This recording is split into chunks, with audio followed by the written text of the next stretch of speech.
Една отробна пещеричка, която Мадлен я намери. Сега ще я разгледаме по-обстойно. Да видим къде какво има. В 2013 година идвахме тук с Коста да обследваме района за следи. И като обикалях по пътеката, случайно всъщност се отбих в ляво от екопътеката, защото ми направи впечатлението този голям улей, като парзалка, тесен между скалите. И реших да се кача нагоре и да видя какво представлява това нещо. И в един момент останах доста изненадана. Първо имаше височина, второ на това отгоре има малко отробоподобна форма. И много видимо си личаха различни обработки на скалата допълнителни, които сега ще ти ги покажа. Още в началото, на входа. Ето тук има нещо като издялани стъпаловидни форми. Чакай сега тук. Те са 2-3 като нива, такива точно на входа. Другото, което ми направи впечатление, ето тази форма, която е типична за отробите, като си има предвид, че едната много така е извъртяна, което навежда на мисълта, че най-вероятно е отнемана скала с цел проникване на слънчев лъч през някои периоди на слънцестояние или равноденствие. Я покажи за къде става въпрос.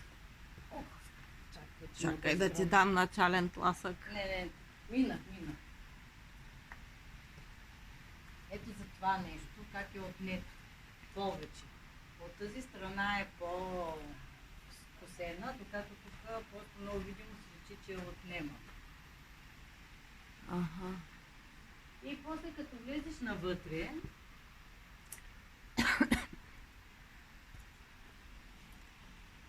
между другото, да знаете, че тук е много хлъзгаво. Не знам на видеото дали се вижда.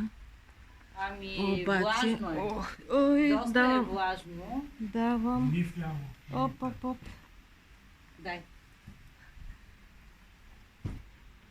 Доста е влажно, даже погледни по скалата има зелено като отлагане, което говори, че има влага. Даже виж как си личи, че вътре от тази ниша излиза вода.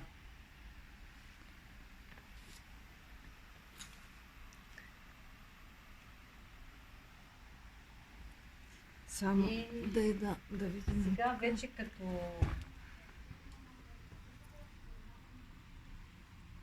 не е ритуална ямка, но може би при обилен снеговалеж или дъжд може да се събира вода на това място и да изтича. Да. Но по-интересно е всъщност в дъното, защото точно в дъното обикновено отробите има такава цепка, през която се стича вода.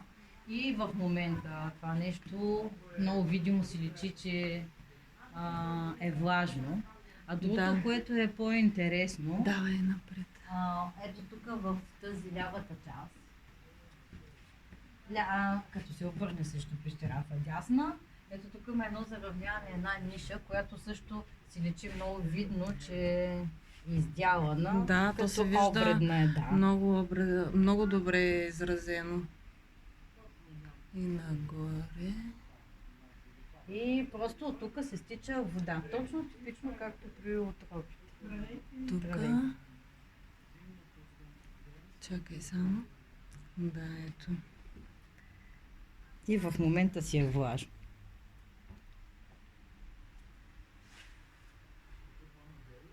Тук става по-тъмно.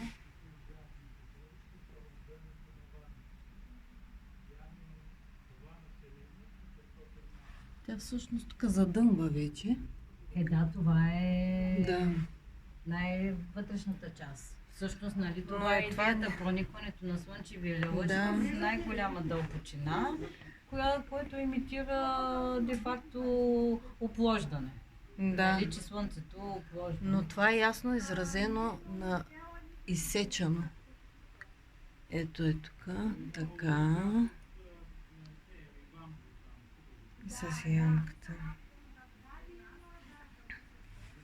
Сега И- другото, което така или иначе сме се качили отгоре, във вътрешната част, хубаво е да я погледнем и отвътре, защото от тук по-можем да разберем формите и къде какво е отнемано. И ето тази част, която ти показах, Чакай. виж как видно си личи, ето в този край, че Да. е отнемано. Анатолий каза, че на равноденствието, есенното, евентуално ако позволи времето, ще дойдем на залез. Има логика тук да влезе слънчев лъч точно, може би точно където гледахме малката пещера. Да. Пещеричката, която заснехме, може би там ще стигне. Другата опция е при зимното слънцестоене, евентуално ако позволи по Коледа да има слънчеви дни и тук да не се празаля, да не е много, да е по-сухо, да можем да се качим. Има логика слънчевия лъч да стигне доста навътре, защото слънцето е ниско и може да продължи. Някъде. Нали, ако извадим късмет с времето, Значи, можем ако и е да от успеем. тук, примерно, дали се вижда? Ами, я повърни да видиш дали имаме видимост. Значи тук, ето, от където е обредната ямка, се вижда, е там дърветата, ама нагоре. Ами, ако не ни пречат дърветата, но по някой Ами- път изненадващо прониква. Може да не е Да, в има. силата си, но има. Горе, начин където да са влезе. храстите, Да. в тази част горе. Може Ами, да. идвам си по Коледа, идвам си по празниците септември, тъй че ако позволи времето, удобно е, близко е до Търново, на Лихотница. Няма проблем да се посети. видим, да се посети точно в един такъв период, действително да видим как стоят нещата. Въпреки, нали, че доста дърветата са превзели, но все си мисля, че може да проникне. Все пак няма да има листа, така че Трябва да е на сухо. зимното, есента ще има септември, но Да. на зимното няма да има листа, тъй че може да се отвори. Мгм. Тук се минава по едни много красиви водопадчета и тук има изглед към основния водопад и езерото под него. Това е било светлата пещера. Тук е пропастна пещера отдолу. Тук. Да, ще дойда.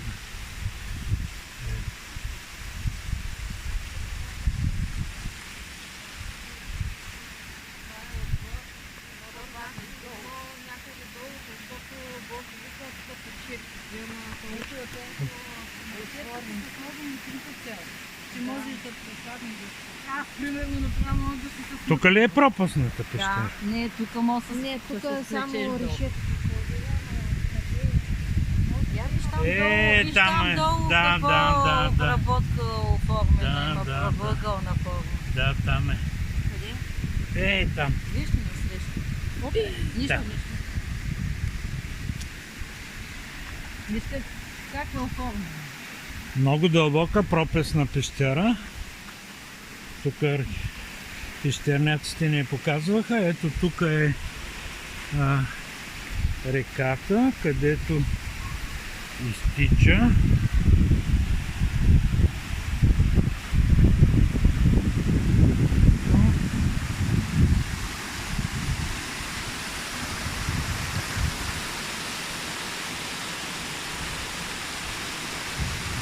И долу е водопадът.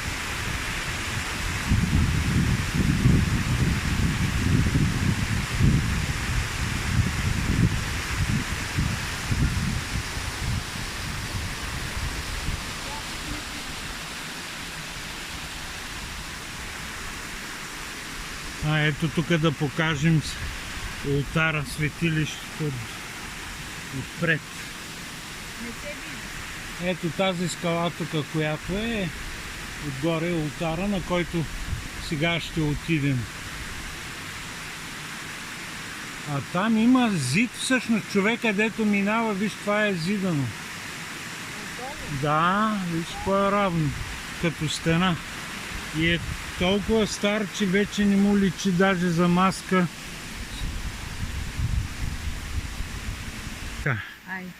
Тук е стълбището, което Мадлен намери. И ето, чакай тук да покажа само. Това е тунела. Оказва се, че над него има олтар. Атина, ето, Атина. Значи изпри си да покажа Дали снимам? стълбите. Дали снимам? Да. Добре, покажи Спри си нагоре. само за Покажи. секунда да покажа стълбите. Я чакай. Това е. Всъщност, ето тези издялквания в скалата. Тези. И тук, защото също има едно като. Да, обаче, да, просто не съм го забелязала. Ме накараха да се кача горе. Първо, ето, Да, това показва, стъпало защото на видеото не се с другите вижда. две. И като се качих до тук, много видно се виждаше в ляво един олтар. Сега ще ти го покажа. И ето това канално изсичане. Оформянето на канала. Всъщност това ме привлече, за да се кача отгоре, което ми навежда на мисълта, че е някакъв светилищен обект и то близо до водата, което просто всичко се връзва точно. Те обикновено са свързани с вода. Сега по автентичните стълбички говоря ето за този олтар. Той е Само- частичен, с заравняване, но и ето тази скала от нека, която оформя... Чакай, Мадлен. Чакай да се кача. Ето от нетата скала, която оформя един улей. Олей, да, Да. ето го, той се И вижда. когато се качих тук, изненадващо открих, че има нещо като скална гробница или как да го наречем, скален параклис, който е с отвор. Нали, аз лично не успях да вляза вътре, но това, което виждам през отвора, Даже виж сега, ето слънцето прониква. ами да, обаче то е вече много високо. Сега е 12 часа. Да. И Ето, от моята Само, страна че- насреща има ниша, като обредна ниша. Ето я насреща, виждаш ли? чакай, що? Да, хвана я. Няма, що се въртите? Ела насам. И всъщност съвсем спокойно вътре може да се влезе, а най-голямата изненада е, че има обработен отвор, който е заравнен отгоре като прозорец и гледа директно към водопада, към водата.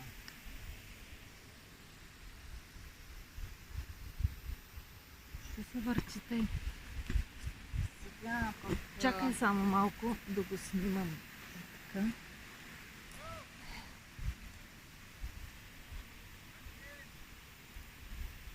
Така.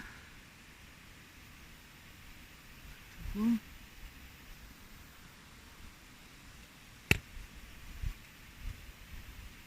И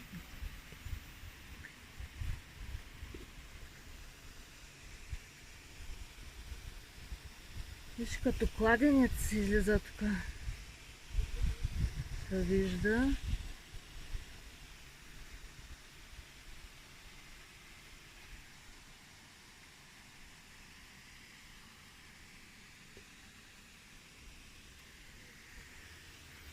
Той нещо взе да се върти. Да ти покажа и последните двете открития. Едното, ето тук. Ето този улей е едно гренован, шлифован даже. Все едно е влизала тръба. Сега какво е точно?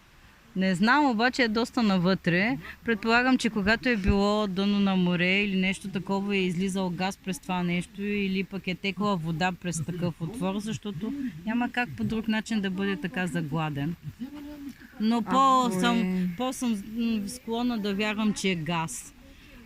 Защото на Да, хижа... но добре този отвор малкия. Ами, те може да са различни, през различни отвори да са минали, през по-големи, както побитите камъни.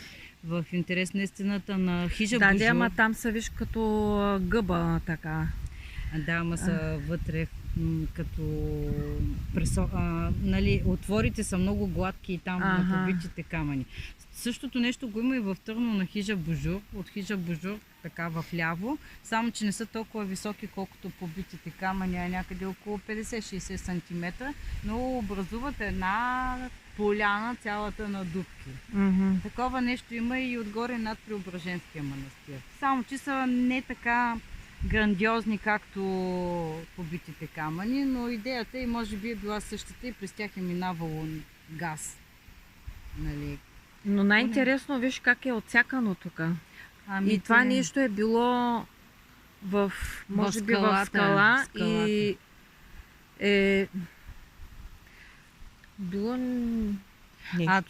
такъв да. Ако е било цялото скала тук, значи това, чакай да това нещо, тук да е имало скала. Ами да, виждала си само отвора. Към момента виждаме другото. Такова нещо съм виждала в една скала на Байлово. На село Орляк, Шуменско. Нямаше ли пак сряза на скалата и имаше килиите? Да, килиите на... тук се вижда един пещерняк. И отгоре, последно да ти покажа, защото това е най-високата точка, има жлеб най-вероятно за града. Чакай сега да видим.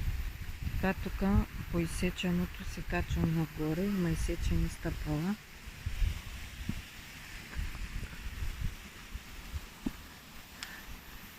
Ето го тук. Много, много добре обработен за града. Обаче има и един жлеб ето тук отстрани. Сега дали е за града, дали е за нещо друго. Не е самостоятелно, само изделкани, както сме ги виждали жлебовите за гради. Има тук едно окантяване, което е малко по-различно. Значи пак ме навежда на мисълта, че това нещо е било сигурно цялото скала. Да, те са го отнели, за да могат да минат. Да. Защото от другата страна няма такава следа. Да. Тъй, че до някъде не можем точно да определим какво е. Да. Но мястото видно е специално заради водата. Да. Ето е дупката. Много е трудно.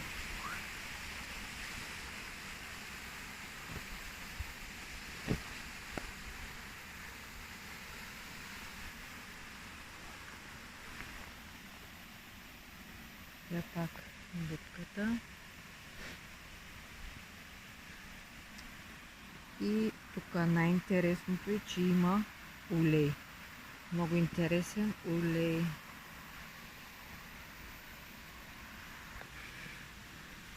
Сега минаваме през тунела, който сега се използва в по-нови времена за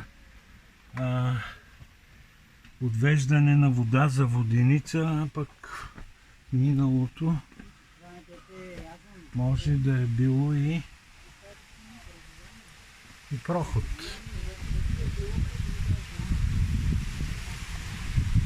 Ето тук водопада.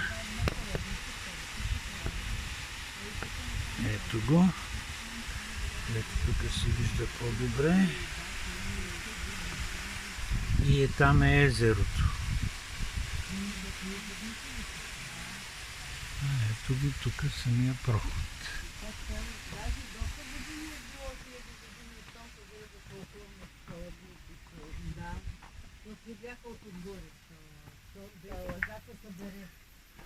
Ето тук е най-тясната част. Ето ги. Младен Ятина.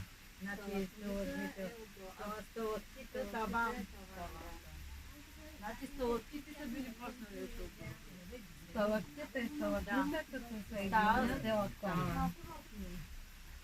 Този диспут, тук пещернячески спорт. Стелектити, да.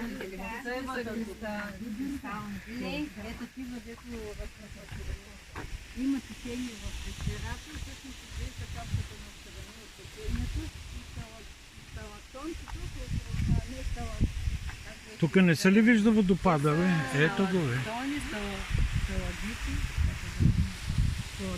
не сталактон. Къде е езерото? Ето там е пада, дето беше.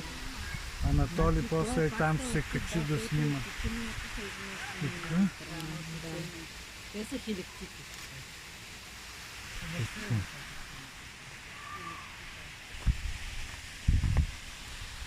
Ето го водопада. Клубите.